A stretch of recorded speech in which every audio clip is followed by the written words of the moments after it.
உயர்த்தி கொடு. ஒருவன் உயிருக்கு 5 லட்சமா? கள்ளச்சாராய விவசாய கள்ளச்சாராயம் குடித்தவனுக்கு 10 லட்சமா? தமிழக அரசு உயர்த்தி கொடு, உயர்த்தி கொடு. கள்ளச்சாராயம் பலி 10 லட்சம் ரெடி. மின்னல் தாக்கி பலி இந்த 5 லட்சம் பிடி. கடலூரில் மின்னல் தாக்கி 4 விவசாயிகள் மரணம். இழப்பீடு வழங்குவதில் அரசு பாரபட்சம் காட்டுவது ஏன்? கடலூர் விவசாயிகள் கருப்பு பேட்ஜ் அணிந்த கண்டனம். தஞ்சாவூர் கலெக்டர் அலுவலகத்தில் கலெக்டர் பிரியங்கா பங்கஜம் தலைமையில் விவசாயிகள் குறைதீர் கூட்டம் நடைபெற்றது. இக்கூட்டத்தில் மாவட்டத்தின் பல்வேறு பகுதிகளில் இருந்து விவசாயிகள், விவசாய சங்க பிரதிநிதிகள் கலந்து கொண்டனர். இதில் விவசாயிகள் கருப்பு பேட்ஜ் அணிந்து கலெக்டர் முன்னிலையில் கோஷமிட்டனர்.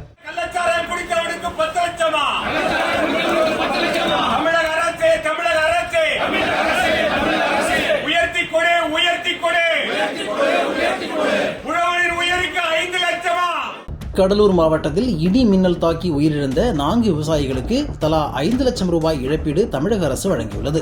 ஆனால் கள்ளக்குறிச்சி கள்ளச்சாராய சம்பவத்தில் உயிரிழந்தவர்களுக்கு 10 லட்சம் ரூபாய் வழங்கும் தமிழக அரசு விவசாயிகளுக்கு மட்டும் ஏன் 25 லட்சம் இழப்பீடு வழங்கவில்லை என கேள்வி எழுப்பினர்.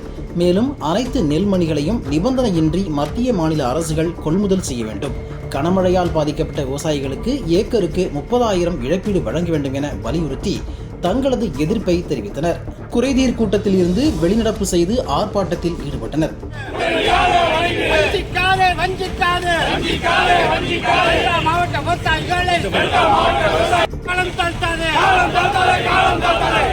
கூட்டத்தில் கலந்து கொண்ட சில விவசாயிகள் தலையில் நெல் மணியை இருமுடி கட்டி நூதன முறையில் போராட்டத்தில் ஈடுபட்டனர். இதனால் குறைதீர் கூட்டம் பரபரப்பானது. இழப்பீடு தொகையை உயர்த்தி வழங்குவது குறித்து அரசுக்கு பரிந்துரை செய்யப்படும் என கலெக்டர் கூறினார். எனினும் கள்ளச்சாராயம் குடித்து பலியானால் 10 லட்சம், விளை பொருட்களை உற்பத்தி செய்யும் விவசாயி இறந்தால் வெறும் 5 லட்சம் தானா என கேள்வி எழுப்பினர். குறைந்தபட்சம் 25 லட்சம் ரூபாய் இழப்பீடு வழங்க வேண்டும். பாதிக்கப்பட்ட குடும்பத்தினர் ஒருவருக்கு அரசு வேலை வழங்க வேண்டும் என வலியுறுத்தி கோஷம் எழுப்பினர்.